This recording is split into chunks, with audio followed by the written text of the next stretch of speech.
Please subscribe to Facetv Africa and turn the notification on. Facetv Africa, ẹ jọ̀ọ́, subscribe, hete.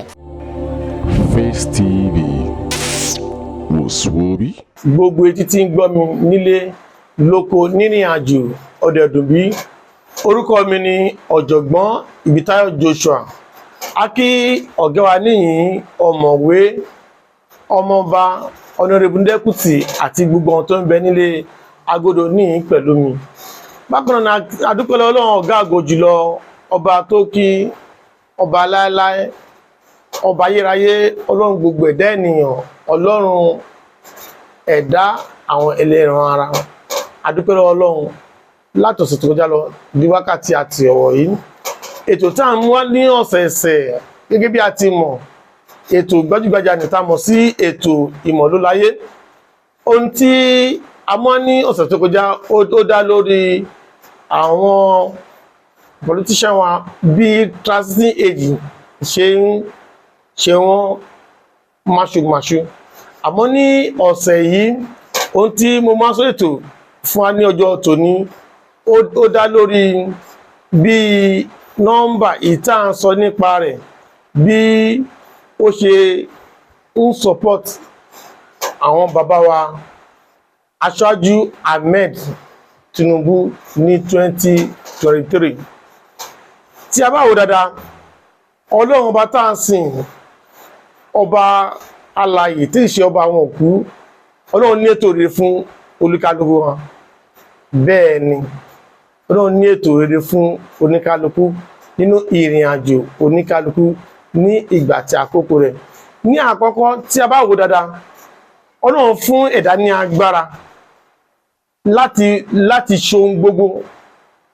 tí ó bá fẹ́ gẹ́gẹ́ bí ó ṣe wù ú. Tó bá jẹ́ ẹni tó bá fẹ́ lówó ni á ní owó ju gbóǹkan ṣe lérò lọ.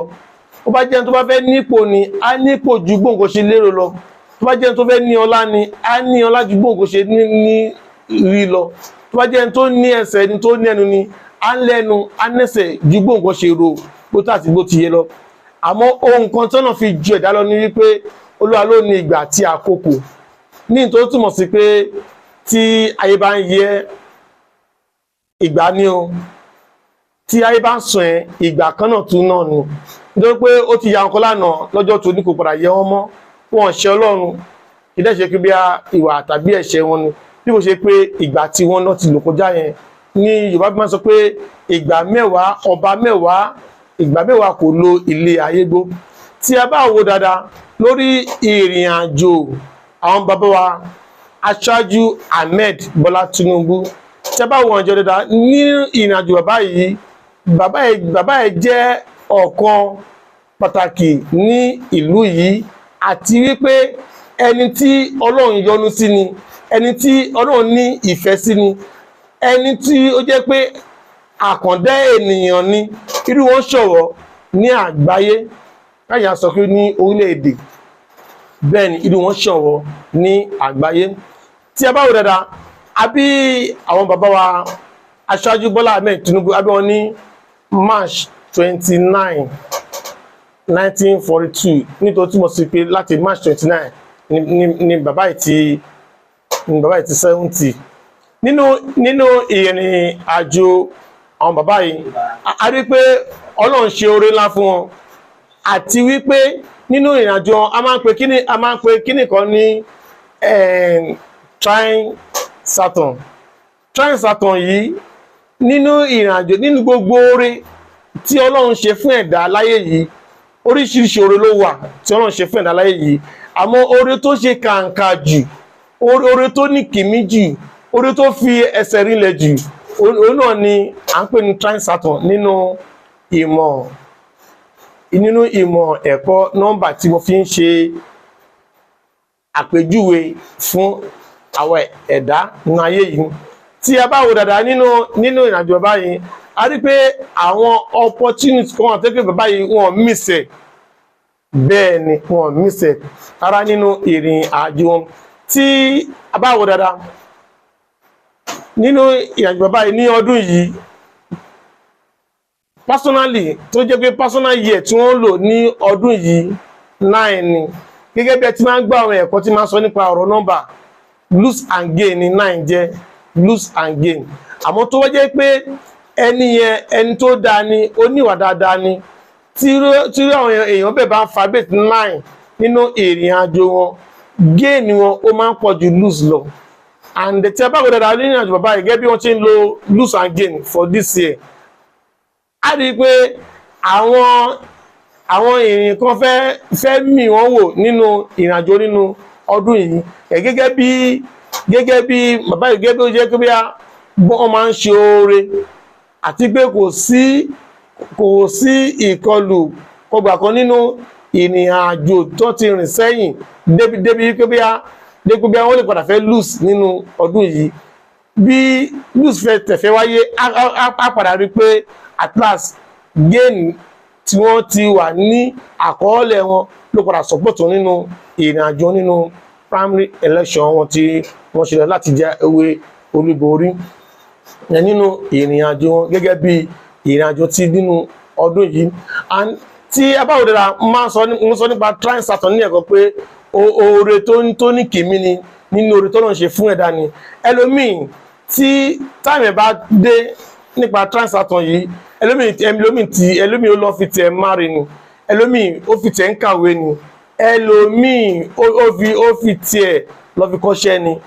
Nígbà tí opportunity trying Saturn bá dé sí nínú àjò oníkálukú kò sí nǹkan tí a lè fi ṣe. Ó depend bí ẹ̀dá bá yẹ prepare ara ẹ̀ sí ló sì máa padà bá ara ẹ̀ sí. Lọ́mọ máa sọ pé kò sí lè jẹ́ nínú fọ́tò bó bá ṣe náà ló sì máa bá ara ẹ̀ sí. But kí máa mú òpó lọ sí lóró tá bá wo nínú àjò àwọn bàbá dáadáa á rí i pé trying Saturn bàbá yìí òun ló gbé bàbá yìí wọlé nígbà tí bàbá yìí kọ́ jẹ́ senator, nígbà tó kọ́ lọ fún senator. So ní around age of 39, 40, 41 bàbá wa ní trying Saturn nígbà náà. Trying Saturn ló gbé bàbá yìí wọlé ní ọdún yẹn. Then nígbà tí wọ́n ti ṣe Lagos State governor náà the same thing náà ni trying Saturn náà ni ló tún gbé bàbá yìí náà wọlé nítorí pé around 49 of age 49, 50 wọn ni trying Saturn náà tún kọ́ máa tó pé wọ́n tún lọ opportunity ẹ̀ láti fi di gómìnà ní ìgbà náà lọ́hùn ní ọdún yẹn tó túmọ̀ sí pé àwọn tájẹ́tì tó pé àwọn tó jẹ́ oore tó ní kìíní tó jẹ́ àwọn heavy opportunity wọn misuse rárá àti rárá àtọ̀. And bàbá yìí jẹ́ nínú àkáyè dá lọ́nà wo ni bàbá fi jẹ́ nínú àkáyè ẹ mọ̀ mo sọ ní last week nígbà tí mo ṣe program last week pé transition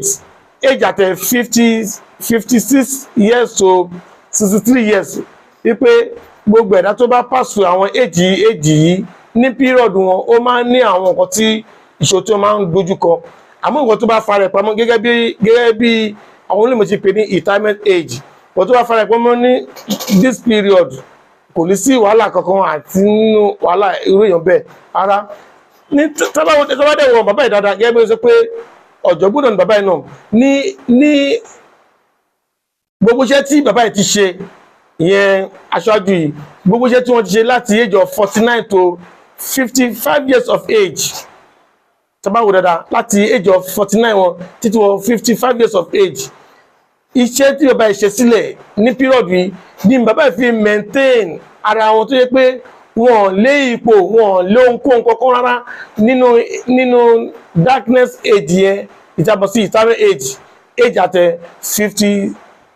years to 63 years ibi bàbá yìí kò lé post kankan rárá àtọ́látọ̀. Àwọn iṣẹ́ tí wọ́n ti ṣe sílẹ̀ ni bàbá yìí kí ni bàbá yìí monitor ni bàbá yìí maintain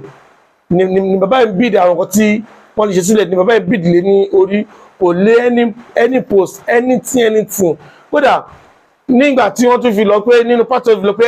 any post tó bá wọn pé kó náà sí pé wọ́n máa fún onípẹ́kọ́ fún ó ní kó ṣàfọ́ sílẹ̀ sí national leader pé kó ṣàfọ́ sílẹ̀ sí ibẹ̀ pé ó ti wà òkè bẹ́ẹ̀ yẹn náà kẹ́kẹ́ lè mọ̀ pé ọ̀jọ̀gbọ́n náà ni bàbá yẹn náà jẹ́ nínú tí a bá sọ nípa politics. Now tí ẹ bá tó àwò dáadáa lọ́wọ́lọ́wọ́ báyìí trying Saturn tuntun tí ó fífọ̀ báyìí lọ́wọ́lọ́wọ́ trying Saturn tó ń túmọ̀ sí pé 2023 general election tó máa wáyé ní 2023 wọ́n fi hàn gbangba pé bàbá yìí ó máa jẹ́ olúborí nítorí pé gbogbo àwọn transaction tí bàbá ti ń lò bọ̀ látẹ̀yìn bàbá yìí wọ́n misuse ẹ̀ rárá àti rárá nínú ìrìn àjò wọn. And then opportunity tó wà níwájú wọn dé pé ó máa fífọn ní ìwọ̀nba tó kù 6 months kí ọdún kó parí mọ́ next time tẹ́ pé wọ́n máa tún fọ̀ sí election period tó túmọ̀ sí pé opportunity ọ̀nà tó máa support mọ́ transaction ọ̀nà tó máa tún support nínú ìrìn àjò tó túmọ̀ sí pé ó ti ṣọ́ọ̀jù fún bàbá yìí ní 2023 general election pé bàbá yìí yóò wọlé fún election tí ó ń bọ̀ níwájú gẹ́gẹ́ bí nọ́mbà tó wà nínú ìrìn àjò wọn tí a mọ̀ sí kismet tó wà nínú àjò wọn gẹ́gẹ́ bí ó ṣe máa gbé bàbá yìí wọlé nínú ìrìn àjò election tí ó ń bọ̀ orí Ọlọ́run ni tó túmọ̀ sí pé kò sí ohunkóhun tó ní kí bàbá yìí máa wọlé fún presidential election ní 2023 gẹ́gẹ́ bí àwọn opportunity tó ti lẹ́nu lẹ̀ tó dẹ̀ ti ń work out fún bàbá yìí nínú ìrìn àjò ìgbésí ayé wọn. Nọ́mbà ni bẹ́ẹ̀ ni nothing exists without number, nothing exists without knowledge gẹ́gẹ́ bí mo ti máa ń sọ. And tí ẹ bá dẹ̀ ti wo ẹni tó jẹ́ opponent wọn tó fẹ́ jọ figagbága ní ọdún tó ń bọ̀ ìkan nínú àwọn bàbá náà ni wọ́n gbajúgbajà tí a mọ̀ sí tí orúkọ jẹ́ Alhaji Atiku. Tí ẹ bá wọ bàbá dáadáa wọ́n bí àwọn bàbá yẹn ní November 25. Yes, November 25th ló bí àwọn bàbá wa yìí ní 1936 ló bí àwọn bàbá tó túmọ̀ sí pé by November this year bàbá yìí ó máa 76 years of age. Now ibi tí mo lọ nínú àjò bàbá yìí ni pé a máa pe kí nìkan ní opposition challenge ó wà nínú àjò bàbá yìí ẹ̀ṣẹ̀ ní ení. Then secondly personal year tí bàbá yẹn lò ní for this year personal year tó lò for this year ó sọ nípa responsibility but personal year tí bàbá yìí fẹ́ lò ní next year ó sọ nípa personal year 7 tí 7 dẹ̀ sọ wípé 7 ò fẹ́ ariwo ẹ̀dìyẹmú. Then secondly 7 kò sọ nípa ìrìnàjò ayé àti ayé àbí oyè àbí ipò kan 7 sọ̀rọ̀ ní ipa rẹ̀ 7 sọ nípa pé súnmọ́ Ọlọ́run ju ti àtẹ̀yìnwá lọ máa béèrè fún ìtọ́ni àti ìmọ̀ níwájú Ọlọ́run ní 7 sọ ní ipa rẹ̀ àti gbogbo nǹkan tó bá pàtẹ mọ́ ìmọ̀ gbogbo tó pàṣẹ mọ́ knowledge ní kí ẹ máa béèrè fún àbí nínú ìrìnàjò personal self yẹn kí ẹ lọ fi study any knowledge in anywhere kí ẹ lọ fi sẹ́yìn kó lọ fi study ohun tí sẹ́yìn sọ ní ipa rẹ̀ nìyẹn nínú ìrìnàjò ọdún tí ó ń bọ̀ fún Atiku nínú ìrìnàjò ọdún tó ń bọ̀ fún nígbà tó yẹ pé nínú ìrìnàjò ọdún tó ń bọ̀ fún Asiwaju Ahmed Tinubu nínú ìrìnàjò ní ọdún tó ń bọ̀ yẹn ó sọ pé ó sọ nípa leadership ó sọ nípa opportunity ó sọ nípa creative ó sọ ní ipa kí èèyàn dáwọ́lé nǹkan tuntun new project kí èèyàn dáwọ́lé nǹkan tuntun àwọn new things nǹkan tí kò common kí èèyàn ṣe kíni kí èèyàn dáwọ́lé ní ìrìnàjò next year ẹ̀dẹ̀ tẹ́bà gbàgbé gbogbo alamọ̀ pé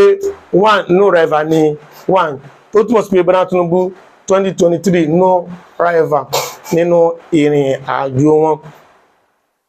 Ẹgbẹ́ bí dáadáa tí a bá ń sọ nípa ìrìn àjò nọ́mbà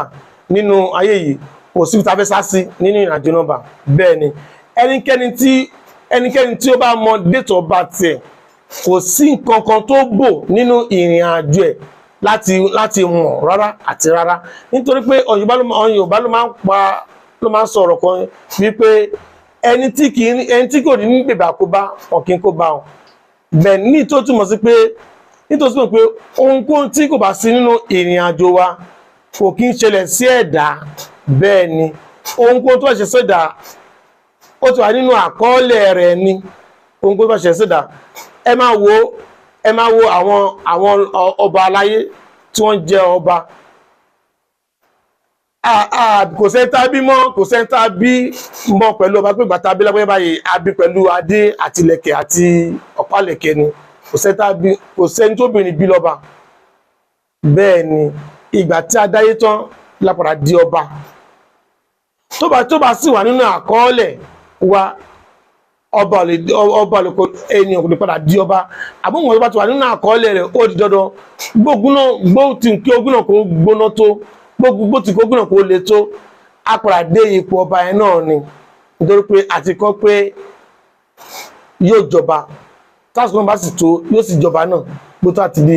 ó ti yẹ nínú ìrìn àjò wa a mọ̀ pé ṣé just number náà ni ó lè ju bí àwa ṣe lérò nítorí pé nọ́mbà date of birth ló fẹ́ indicate bí a fẹ́ lè gbé sáyé wa tó túmọ̀ sí pé month tó bí wa sáyé ló fẹ́ indicate bí a fẹ́ lo ìrìn àjò àárọ̀ day tó bí wa sáyé ló fẹ́ indicate bí a fẹ́ ṣe ìrìn àjò ọ̀sán year tó bí wa sáyé ló fẹ́ indicate bí a fẹ́ ṣe ìrìn àjò ọjọ́ alẹ́ wa tó túmọ̀ sí pé ìgbà mẹ́ta ìdániláyé yìí ìgbà mẹ́ta náà ni kò sí ìgbà kẹrin rárá àtọ̀rọ̀ àfi ikú dẹ̀ ló borí ohun gbogbo but ibi tí mo mọ̀ wọ́n ni pé nínú ìrìnàjò ẹ̀dá date of birth ó ṣe kókó láti mọ̀ àti láti wádìí kúlẹ̀kúlẹ̀ ohun tó wà nínú ìrìnàjò wa nítorí túmọ̀ sí pé tí mo fi gbà fún ìmọ̀ yìí ni wípé tí o bá ní ìmọ̀ yìí àbí ẹni tó nímọ̀ ìbáwà ní ẹ̀gbẹ́ àkọ́kọ́ tó bá kọ́ ọmọ ọkọ̀ tó wà nínú ìrìnàjò ìmọ̀ yìí akọ́ fẹ́ ní ọkàn balẹ̀ bíbélì sọ pé ìwọ ò mọ̀ òtítọ́ òtítọ́ yóò sọ di òmìnira nínú Psalm 90 verse 12 ó sọ pé Olúwa ó ní kó wa bí ó ní kó wa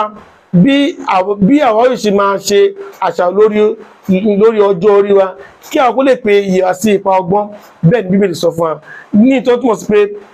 kéèyàn mọ ọjọ́ ìbí rẹ̀ àbí kí wọ́n ṣàlàyé fún bó ṣe lọ bí ìrìnàjò ṣe lọ nínú ayé yìí ìgbà tí ẹ kó gbààwẹ̀ ìgbà tí ẹ kó ṣe ìtọ́ranú àwọn ẹlẹ́sìn yìí máa ń pè ní sahara ìgbà tó pé tàmálẹ́ àpírọ̀dù ẹ ó ti wà ń bẹ̀ ní àwọn other country viva ni ló máa ń ṣe wọ́n bẹ̀ torí ní Europe country òsùnkàn tó ń jẹ́ malaria viva ló máa ń ṣe wọ́n Africa ni láti ní malaria now gbogbo àwọn àsìkò yìí gbogbo pírọ̀dù yìí ní ẹ̀dá máa mọ̀ through ìrìnàjò date of birth bíbélì náà sọ pé ohun gbogbo ní ìgbà tàkó wà fún ìgbà òjò ìgbà ẹ̀rùn ìgbà kíkójọ ìgbà fífọ́ká bí ìrìnàjò ṣe lọ ní eléyìí bábí kan fara rẹ̀ ó sọ́pọ̀ tí ìmọ̀ tí a sọ ní ipa yìí nípàdé yìí gbogbo àti a bá ní ìbéèrè tàbí afẹ́bẹ̀ fún ohun kan tàbí ohun kejì nípa ìrìnàjò ìgbésí ayé wa àbí lórí àdáwọlé wa tàbí lórí iṣẹ́ wa tàbí lórí ìyàwó tàbí lórí ilé tí à ń gbé tàbí lórí ẹni tó jẹ́ bí àfẹ́sọ́nà fún wa tàbí iṣẹ́ tá a fẹ́ ṣe tàbí lórí ọmọ tàbí lórí aya ohunkóhun tóhùn tí ó bá rú alóta tá a bá fẹ́ bèèrè lórí ní ọ̀gbà tí a bá ti mọ date of birth wa kò sí ohun tó bò mọ́ gbogbo ẹ̀ kéde báyìí lórí níwájú Ọlọ́run alààyè gbogbo ẹni àṣàlẹ̀ fún ní ẹ̀kúnrẹ́rẹ́ tó ọ̀rọ̀ mi kò ní jù báyìí lọ́dún ọjọ́ tòní á tún máa pàdé ní ọ̀sẹ̀ tó ń bọ̀ àmọ́ ẹ jẹ́ kí n máa fi lè ṣe àlọ́ fún wa fún àwọn tí a bá fẹ́ pè sí orí aago nọ́mbà mi lè ń rí tó lọ ní abẹ́ ìsàlẹ̀ fọ́nrán tí ẹ fi ń wò mí yìí ẹ pè mí sí online WhatsApp nọ́mbà mi yẹn